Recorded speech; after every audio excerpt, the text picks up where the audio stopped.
Friends, good morning. কেমন আছো তোমরা? আশা করি খুব ভালো আছো।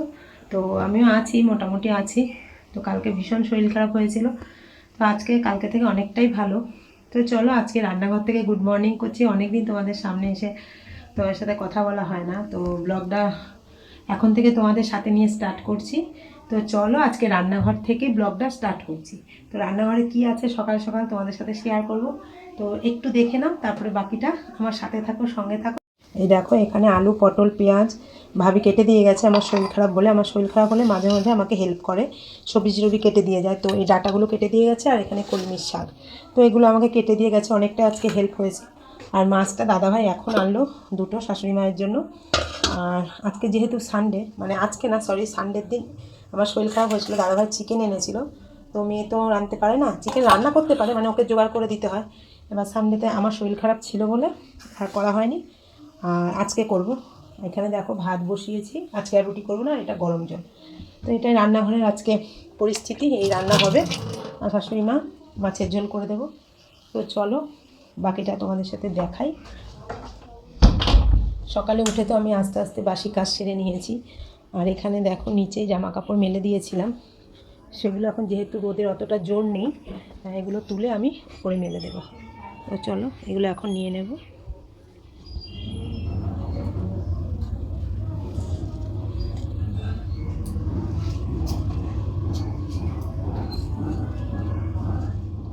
তো ফ্রেন্ডস, তোমরা দেখলে যে নিচ থেকে জামা কাপড়গুলো নিয়ে ওপরে চলে এসেছি। তো কালকে তো বৃষ্টি পড়ছিল, মানে সকালেও আজকে পড়েছে অল্প অল্প।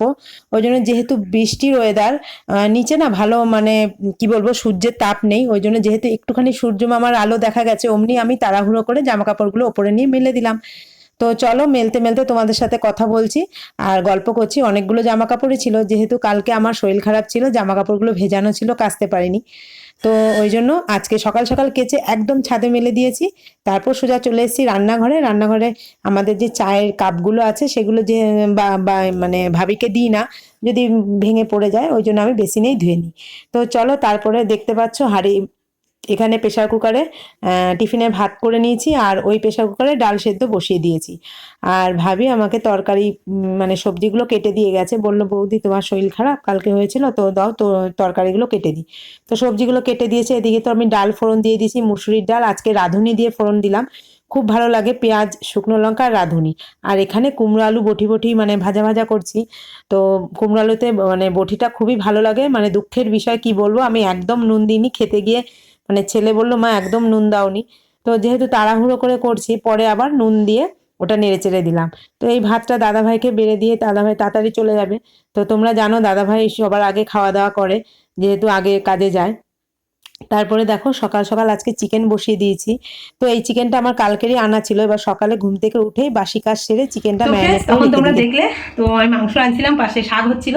তো রান্না বান্না কমপ্লিট, চিকেনও, সরি চিকেন নয়, কিচেন ক্লিন করে ফেলেছি। চিকেন রান্না করতে করতে চিকেনই বেরিয়ে যাচ্ছে। তো কিচেন ক্লিনও হয়ে গেছে, আজকে তোমার সাথে শেয়ার করলাম না, রেগুলার একই জিনিস আমারও ভালো লাগে না। তো দেখো এখানে রান্না বান্না শেষ, আর কি কি হবে একটু মুখে বলে দিই, আর দেখালাম না।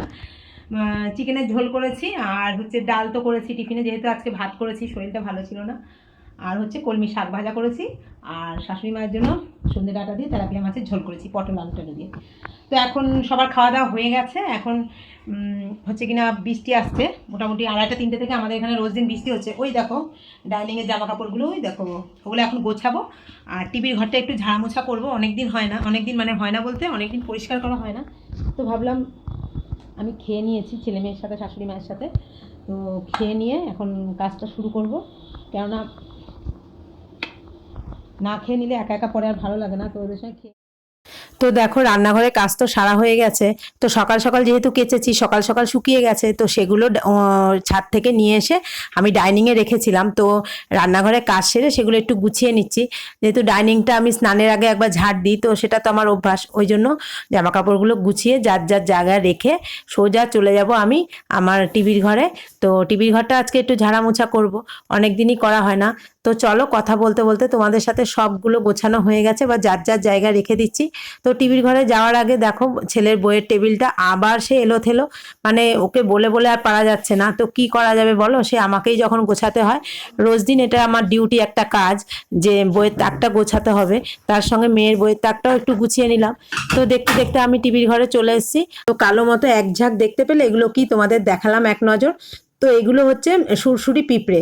তো বাইরে যদি বৃষ্টি হয় না, মাঝে মধ্যে আমাদের ঘরে একা একা কোথা থেকে যে চলে আসে, তো আমি বুঝতেই পারি না। হঠাৎ করে টিভির ঘরটা ঝাড়তে এসে দেখি এক ঝাঁক কালো পিঁপড়ে এই দরজার গোড়ায় রয়েছে। তো আমি কি করলাম, ওগুলোকে কি করে তাড়ানো যায় বুদ্ধি বের করলাম, কেরাসিন তেল ঢেলে দিলাম। আর বাকি কালো পিঁপড়েগুলো যেগুলো লাইন ধরে দেওয়ালের গা বেয়ে উঠতে যাচ্ছিল, সেগুলো ফুল ঝাড়ু দিয়ে টেনে এনে তেলের মধ্যে দিয়ে দিয়েছি। তো আমার খাটনি কমে গেল ওগুলোকে তাড়ানোর মতো, মানে একটা বুদ্ধি বের করলাম। তো তারপরে দেখো পিঁপড়ের তো উদ্ধার করলাম, পিঁপড়ের গতি করলাম। তারপরে যে তাকটা আছে আমার টিভির ঘরে, সেটা একটু ঝাড়ফুঁচ করে নিলাম। আমি যতই ফাঁকা করি না কেন, দাদাভাই এসে হাবি জাবি রেখে, ছেলে হাবি জাবি রেখে আবার সেটা জ্যাম করে দেয়। তো চলো সেই তাকটা পরিষ্কার করে একটু জানলাটা হালকা করে নিলাম। খুব একটা ঝুল পড়েনি, যেহেতু ঘরটা ঝাড়া মোছা করছি, তো ভাবলাম যে জানলাটাও একটু পরিষ্কার করে নিই। তারপর টিভিটা পরিষ্কার করে টিভির মাথাটা, শোকেসের মাথাটা পরিষ্কার করে নেব। তো চলো ফ্রেন্ডস, আমার সঙ্গে থাকো আর দেখতে থাকো। আশা করি আজকের ব্লগটা একটু তোমাদের ভালো লাগবে, আর কন্টিনিউ করো ব্লগটা।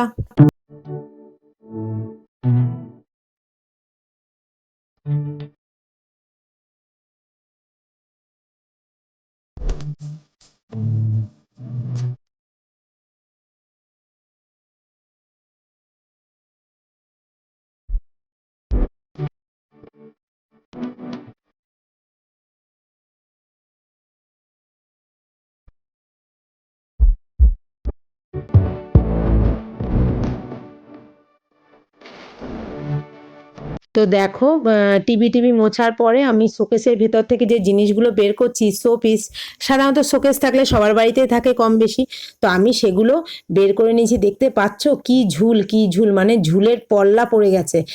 রোজ দিনই ভাবি মানে পরিষ্কার করব যখন ঘর বাড়ি পরিষ্কার করি, কিন্তু হয়ে আর ওঠে না। তো আজকে আমি ঝুঁকি নিয়েই নিলাম, যত বেলা হোক আমি এটা পরিষ্কার করেই ছাড়বো।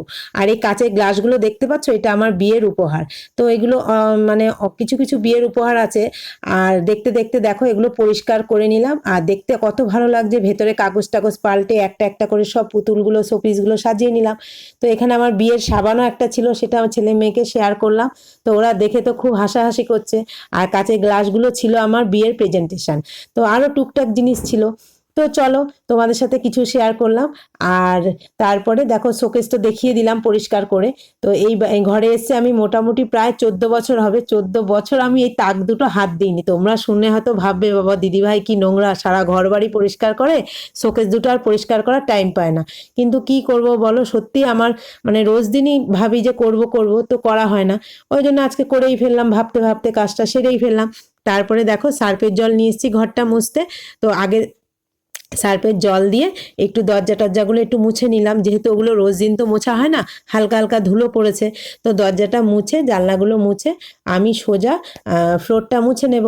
তো চলো দেখতে থাকো, জানলা দরজা মোছামুছি করে আমি ফ্লোরটা মুছে নিচ্ছি।